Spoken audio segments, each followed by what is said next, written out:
Subjective cataloguing यानी जैसे सर्वानुक्रमणिका में ऋषि देवता छंद और मंत्रों के बारे में, जहां विशिष्ट विषयों के बारे में जहां सूचीकरण विषय सूचीकरण किया गया है वो सब्जेक्टिव कैटलॉगिंग हो गया। इंडेक्सिंग क्या हुआ?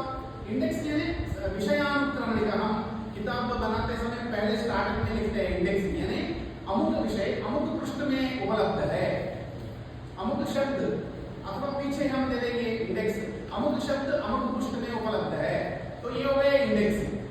तो फिर यहाँ बहुत सारे कंफ्यूजन है कैटलॉगिंग में, सब्जेक्टिव कैटलॉगिंग में और इंडेक्सिंग में।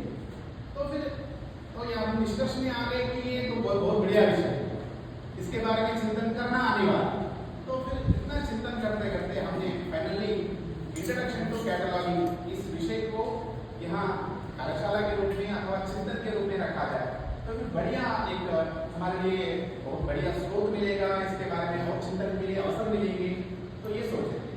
और जैसे मैथ्स के क्षेत्र में तो बहुत विशिष्ट क्षेत्र तो है ही, तो जैसे यदि चिंतन करेंगे कैटलॉगिंग का शुरुआत, कैटलॉगिंग का विषय का चयन तो कब से आरंभ किया हुआ, तो फिर यदि सर्च करेंगे गूगल करेंगे तो फिर मिला मुझे library of Alexandria 3rd century BC से ये कैटलॉगिंग का काम चालू हुआ है, ये इतिहास में बताया गया है।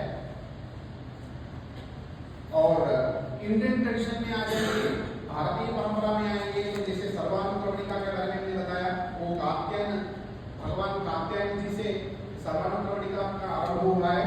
और शौनकाचार्य जी का भी एक अनुक्रमणिका है, तो शौनकाचार्य जी के ऊपर षड्गुरु शिष्य जी का वेदांत दीपिका नामक एक व्याख्या उपलब्ध है, वो भी अनुक्रमणिका का ही व्याख्या। तो इस प्रकार से तो इंडियन ट्रेडिशन में आएंगे और चाइनीज कैटलॉगिंग सिस्टम में तो एक बहुत आदि के काल में भी बता रहा हूँ।